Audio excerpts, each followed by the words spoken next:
Hoy, Hazel! Aling Sonia? Ano pong ginagawa niyo dito? Pagbayad ka na ng utang mo. Eh, di ba jowa mo yung Archie? Nangutang ng 7,000 sa akin. Pagkatapos, dinedma ko. Ang kapal ng mukha ng ex ko. Niloko niya na nga ako. Ayaw pa niya akong bayaran sa utang niya. O dahil garantor ka, edi ikaw sisinginin ko, magbayad ka!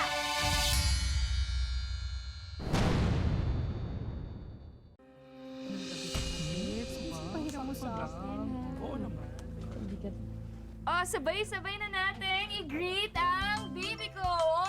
1, 2, 3. Happy birthday, Archie! Go wish! Thank you, baby. Yeah! Sige na, kumain na kayo. Tara na, magpakabusog kayo, ha? Go, go, go, go. Nagustuhan mo ba ang celebration mo? Oo naman. Kasama kita eh. Salamat ah. Pinera mo ako ng pera para may panghanda ko sa birthday ko. Bakit kasi nasistante pa ako sa factory eh.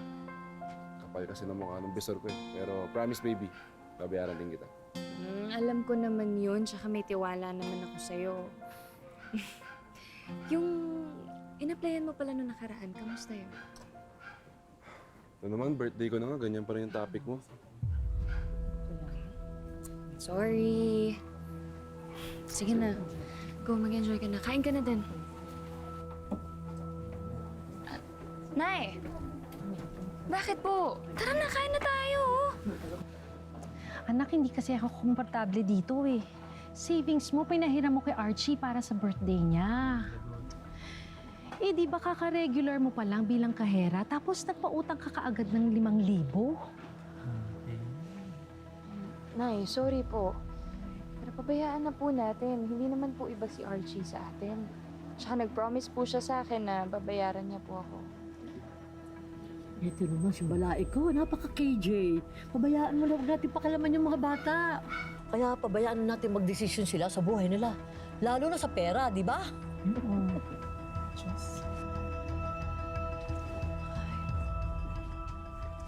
Anak, ang sa akin lang naman, nasasayangan ako sa pera. Hindi practical na maghanda kung wala naman siyang trabaho. Isa pa anak, hinay-hinay lang sa pera. Magjowa kayo, oo. Pero hindi pa kayo kasal. Paano kung maghiwalay kayo ni Archie? Paano na yung utang niya sa'yo?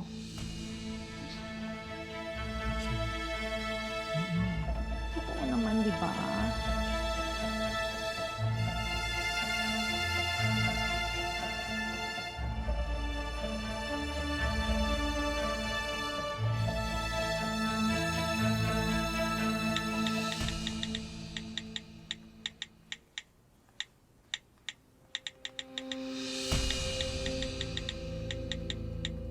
Archie!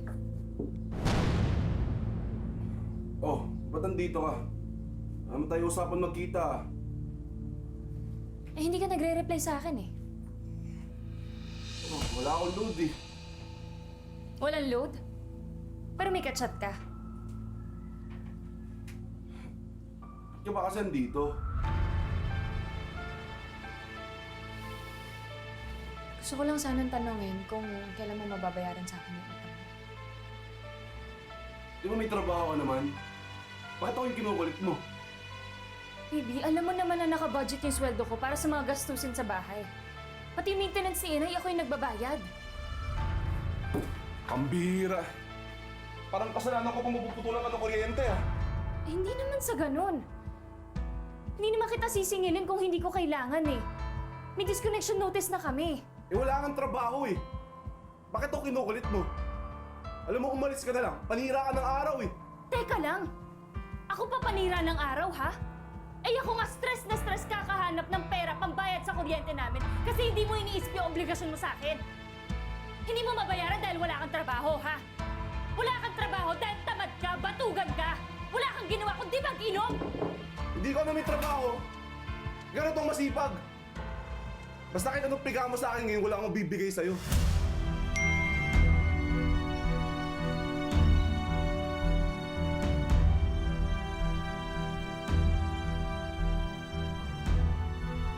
Sino to? Bakit nagte-text sa'yo yung Carla na to? Bakit siya pupunta dito? Kaibigan ko lang. Kaibigan? Ha? Archie, wag mo kong gawing tanga! Sino to? Hindi wag ka maniwala, napakadumi ng utak mo eh. Pwede ba wag mong ibahin yung usapan, Archie? Sino yan? Hazel, cellphone ko to. I-chat ko kung sino gusto kong i-chat.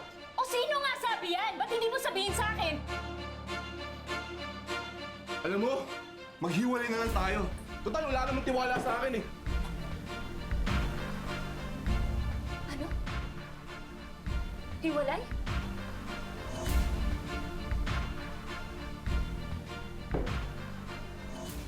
Ayoko na. Minamaliit mo ako eh. Lahat na lang kasalanan ko. Alam mo, mas mabuti, umalis ka na.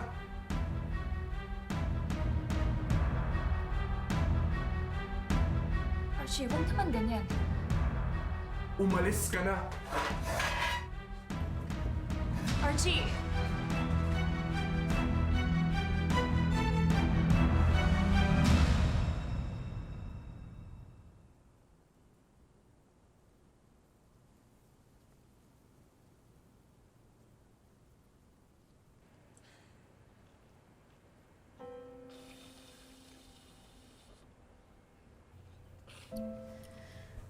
Anak.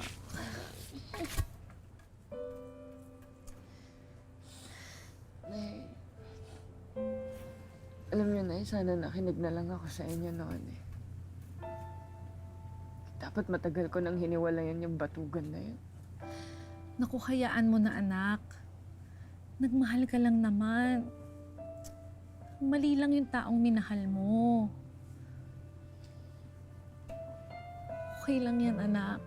Alam mo, kasalanan niya ni Archie. Siya yung sumira sa relasyon niyo. Isipin na lang natin ngayon kung paano makakabayad si Archie sa utang niya sa'yo. Lalo na ngayon. Hana, ha?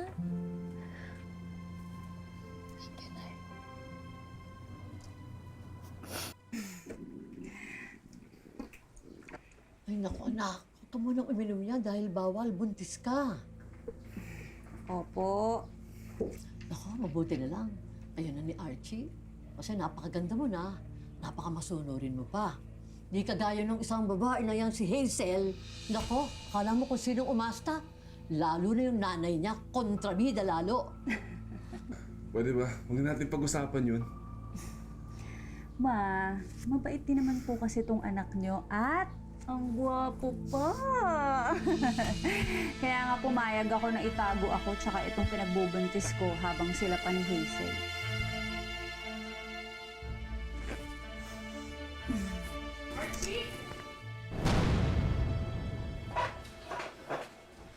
Archie!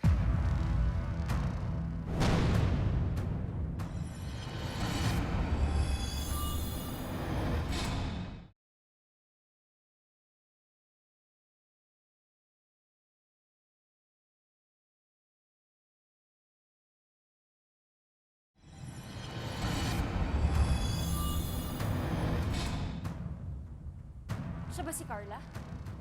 Ha? Anong ibig sabihin nito? Archie, siya ba yung babae mo? Anong babae? Bakit? May pruweba ka ba? Hoy Hazel, ang kapal ng apog mo. Sugod ka ng sugod, bintang ang bintang. Ma, huwag na kayo magulat. Ganyan talaga siya eh. Kaya nga hiniwalayan ko yan eh.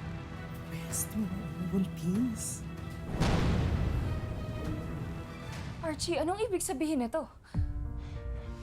Pinsan ko lang si Carla. Di ako ama ng bata.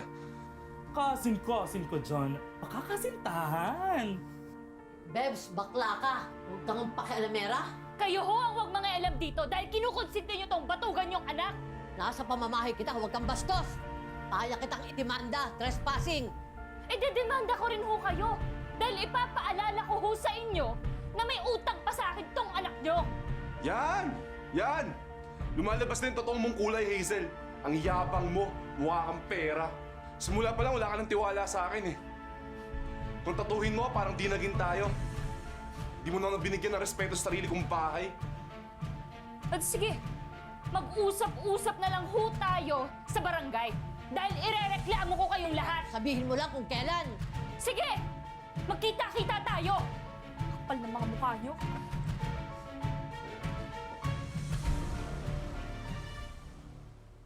Basta Hazel ha, kada 20 ng buwan ang singilan.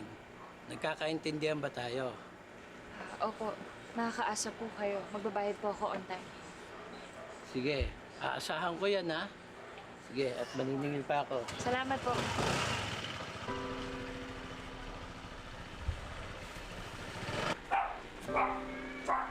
Buti na abutan natin si Berting, no? Grabe, effort this. Ng ibang barangay pa talaga tayo. Eh, wala na rin naman ako ibang malalapitan pa. Tsaka isa pa, hanggang ngayon wala kaming kuryente. Saan pa kaya tayo kukuha ng pera? Ayoko namang mabaon ka sa utang kay Berting. Bumalik na nga ako sa paglalabada kasi ubos na yung maintenance ko tsaka may appointment pa ako sa doktor sa susunod na linggo. Nay, huwag na po kayong mag-alala. Baka tumaas na naman yung presyon nyo. Sabi ko po sa inyo, di ba, akong bahala. Ako hahanap ng paraan para dito. Oo, umuwi na nga tayo. Baka dito pa tayo mag-Crayola. Sayang naman ang contour ko, di ba? Oh, tara na. Kaya mag-tricycle na lang tayo. Ako nang bahala. Oh, thank you, Bes.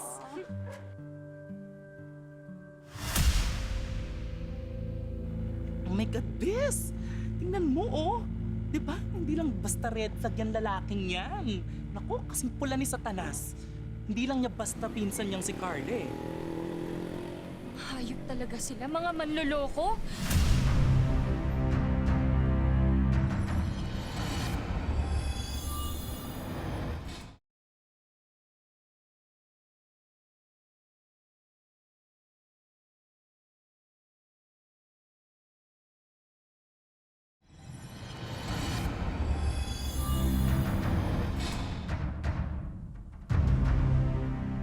Archie!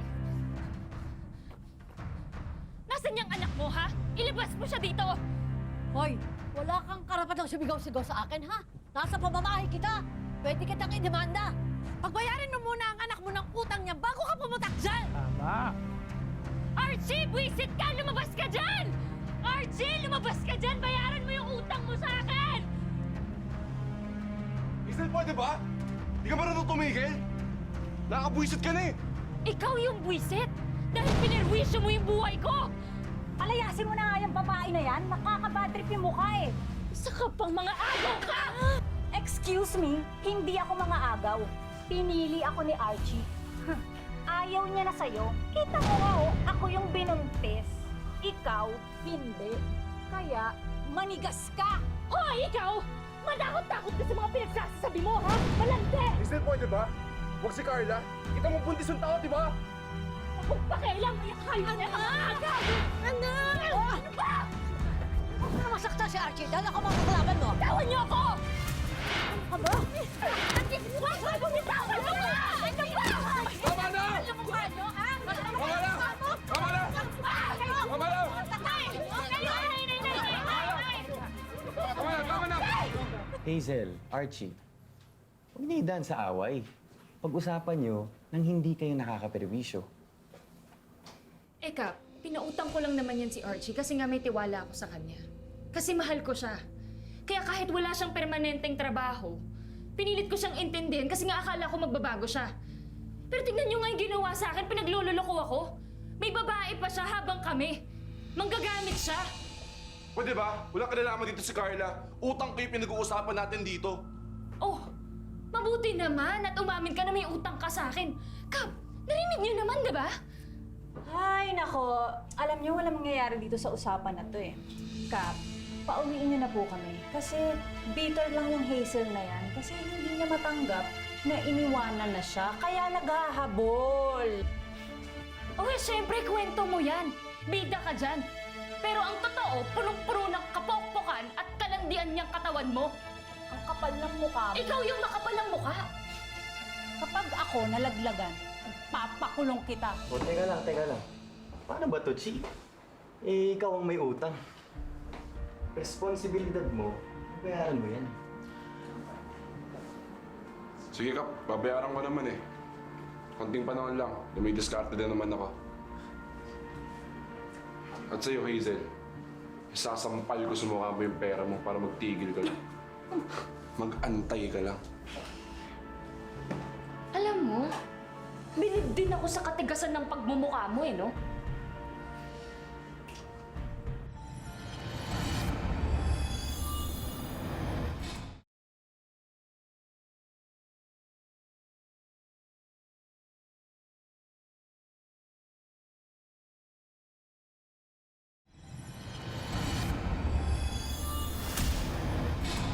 Dito? Dito ba, Brando?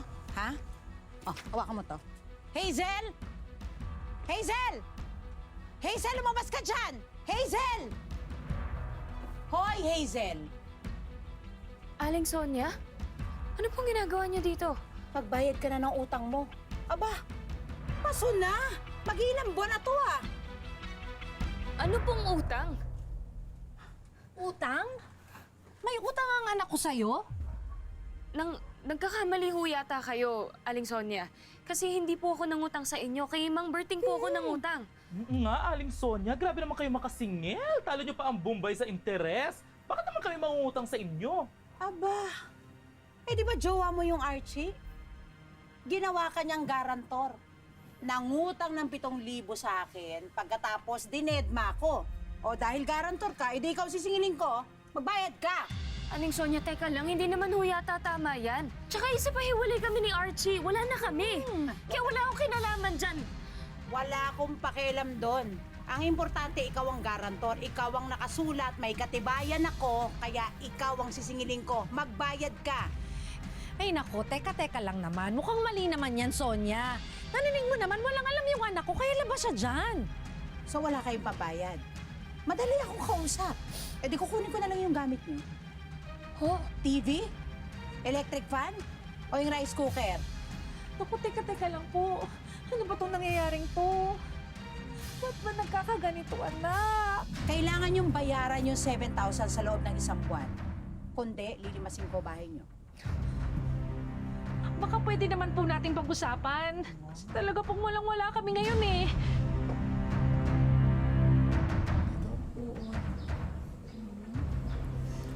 Sweet naman ang honey ko. At ang galing-galing pang magmasahe. Alam mo, para lagi kang good mood. Siyempre, malapit ka ng mga anak eh. Kaya nga eh. Eh, Han, paano kapag pala nalaman ni Hazel na ginawa mo siyang garantor dun sa lending ni Aling Sonia? Nako, I'm sure magagalit yung babaeng yun. Alam mo, tama lang na maging kumpleto ang gamit ng apo ko. At saka, tamang-tama yung ginawa mo. Na siya maging garantor. Karma lang sa kanya sa pabubwisit niya sa atin. At ako nang bahala sa mukhang perang babae na yan. Archie! Lumabas ka dyan! Harapin mo ako! Aling Marlene, ilabas niyo dyan si Archie! Ano ba naman kayo? Wala na ba kayong magawang iba? Ano bang ginagawa ninyo lagi dito? Magbwisit? Di ba kayo makamove on sa anak ko? Move on! Kapag may time! Aling Marlene, paano ako makaka-move on dyan sa anak niyo? Iunutangan ako niyan. Ginawa niya pa akong garantor dyan sa mga utang niya. Ay naku, wala nga rito si Archie. Kanina nga pagdating ko, wala na sila. Dala na nga lahat ng gamit. Eh, asan nga si Archie? Ay, ewan ko, malay ko. Tanong mo kay Lord. Hindi ako naniniwala sa'yo.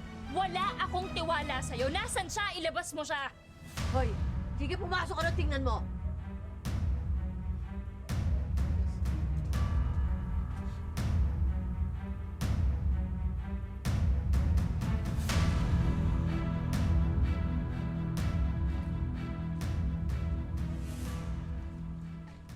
Siya dito. O ano ngayon? Di napahiya kayo. Akala mo ang tatapang ninyo. Wala naman pala kayong binatbat. Ako, lumayas na nga kayo at baka kayo demanda ko ng trespassing. Kayo ang idedemanda ko dahil isa kayong estapadora, scammer at balasubas. Alis na nga kayo. Tawan mo yung nanay ko, aalis kami! Dapat lang umalis kahit bahay ko to.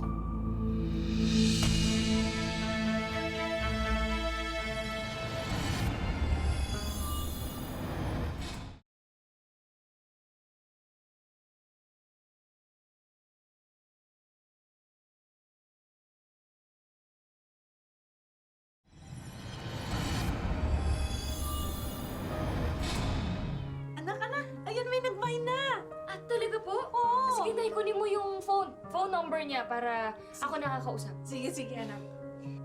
So, may negosyo na pala kayo. Siguro naman makakabayad na kayo sa akin. Aba, ilang beses ko na kayo pinapalampas ha, pero hindi pa rin kayo nagbayad. This time, kukuhanin na namin ang mga gamit niyo. Aling Sonia, nakikiusap po ako sa inyo. Magbabayad naman ho kami ng paunti-unti. Oh, di ba unti-unti ko na rin kukunin ang mga gamit niyo para makabayad kayo in full payment. Sonia, nagbabayad naman kami. Huwag mo naman kami tratuhin ng ganito. Maayos naman kami kausap. Dig na, ubus na ang pasensya ko sa inyo.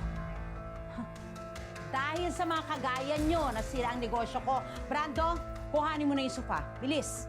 Oh, Pabigat. Hindi yung mag-aangaw kuhanin mo. Itong mga damit na to, pati yung mga maliliit na appliances doon. hindi pwede! Anong hindi pwede? Bitawan mo nga! Kuhanin mo, bilisan Aling mo. Sonia, buti nga magbabayad kami sa inyo kahit hindi namin utang to eh! Pakialam, bilisan mo, Brando. Bitawan mo! Ay, sandali! Ay, ano? Hazel, ayan na! Asa akin ang ebidensya! Ano? Paano? Ayun o, sa FB. Nasa FB ang ebidensya. Gumawa ako ng fake account para i-add si Archie. Akala niya siguro babae ako. Ayun, in-accept niya. Ayun o, lumipat na ng bahay sila Archie sa Santo Domingo lang. Ay, tignan mo ang lakas ng loob. Nagpabinyag pa. Bes, sigurado ka ba dyan? Ay, siguradong sigurado. Ongoing pa nga. Bes, kaka-upload na ng mga pictures na init pa. Tara na! Manda ka talaga sa akin, Art. Baby ko, ang apo ko, di ba? Manang-mana sa anak ko. Siyempre, ako yung kamukha, ma. Huwag kang ano, ako yung kamukha. O sige, ingatan mo yung anak ko, ah. Wow! Ang saya naman. Bakit hindi kami invited? Ha? Ang ganda, oh! Ang sarap ng mga handaan nyo, tapos may pa-venue pa kayo. At ang kapal ng mukha nyo na mag-celebrate pa kahit may utang kayo sa akin. Ginagawa mo dito, Hazel? Tsaka, paano mo kami nahanap? Kasi tanga ka. Kaya ngayon, wala ka ng kawala. Kailangan mong magbayad ng utang mo sa akin. Alam mo, Hazel, hanggang ngayon, mukha ka pa rin pera.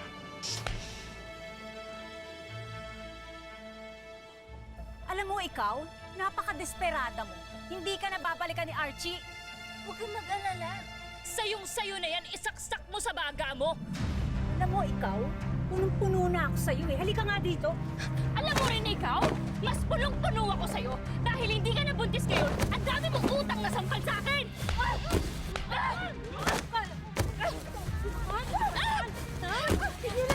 Tama na! Ano ba? Ano ba? Tama na! Tawa niyo ako! O di ba, Hazel? Tingnan mo na kami ni Carla! Sinisira mo lang buhay namin eh! Ikaw ang sumisira sa buhay ko! Minahal kita ng sobra, RC! Anong ginawa mo? Ha? Niloko mo ako! Binaon mo ako sa utang tapos binuntes mo pa yung babaeng yan! Kaya ikaw ang demonyo! Wala kang ibang gagawin kundi bayaran yung utang mo sa akin! Ano tinitingin-tingin mo? Bakit? Ah! Tama na! Tama na! Tama na! Sige, ano? Ha? Ano? Na? Yabang mo! Tama na! Tita!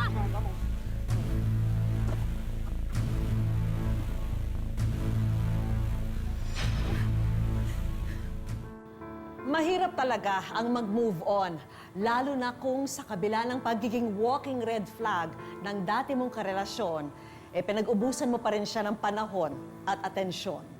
Pero sa kaso ni Hazel, paano nga ba siya makaka-move on kung ayaw pa rin siyang bayaran ni Archie hanggang sa ngayon? So Hazel, pag susumahin mo lahat ng utang niya sa'yo, magkano yun? Yung pera po is 7,000 po. Meron ko na ibigay sa tulong to para sa'yo. Pero kailangan habulin mo pa rin yung utang, ha? Thank you po. Para maliwanagan si Hazel kung may habol ba siya sa utang sa kanya ng kanyang ex, inilapit namin siya sa isang legal expert. Ang pwedeng mangyari ay magkaroon ng tinatawag na pananagutang civil. Kailangang pagbayaran yung utang, dadaan muna yan sa barangay. Ang utang ay less than 1 million, pwede yan idaan sa small claims court. Hindi nila kailangan ng abogado. Nag-fill up ka lang ng forms, parang nag-fill up ka lang din ng application form. Yung korte na mismo magpapadala at magdidesisyon na kaagad yung korte. Sa ngayon, bumalik si Hazel sa pagtitinda online. Maliit man ang kinikita, pinagkakasya niya naman ito para sa kanilang pang-araw-araw. Bukod dito, meron pa kaming hinandang mga regalo para sa iyo. At ang una naming regalo, negosyo packages worth 70,000 pesos. May 18-1 food cart merienda business. So, merong mga pang-dimsum, merong kompleto yung mga dutuan. At ito naman para sa online business mo, meron tayong mga beauty products. Tapos meron na tayong pastry products. At meron din tayong mga mushroom chicharon products. Bagong dinnerware set. Trending na kimchi product. Tapos meron tayong leche flan products din. Meron din tayong assorted frozen meat products na pwede mo rin idagdag sa online business mo. Meron tayong cellphone. Ang online business mo rin ito. Sana makatulong ka sa iyo. May bonus pa kaming salon pampering service para kay Hazel. At isang bonggang bonding experience para sa kanyang pamilya. And of course, hindi pwede mawala ang wish ko ng savings, ha? Para sana makatulong sa'yo sa pagbayad ng mga bills mo. Maraming salamat po, Ma'am Vicky po. But wait, there's more! May regalo rin kaming free consultation sa isang financial expert para kay Hazel. Isipin natin na nagtatrabaho tayo para sa pangangailangan natin, hindi para dun sa pangangailangan ng iba. So always save for yourself. Kung meron susobra doon, siguro that's the time na pwede natin siyang ipahiram. Sabi na nga, wala namang masama sa pagpapahiram ng pera, lalo na sa mga malalapit sa atin. Pero sana, mas maging responsable tayo sa pagbabayad ng ating mga utang. Dahil ang utang, kapag hindi binabayaran, ay parang tiwalang nawala na sobrang hirap na mapalitan. Mga kapuso, lagi po natin tatandaan, hanggat hindi tayo napapagod, humiling at maniwala, hindi rin tayo mapapagod, lumaban sa buhay. Ako po si Vicky Morales at ito po ang bagong Wish Ko Lang.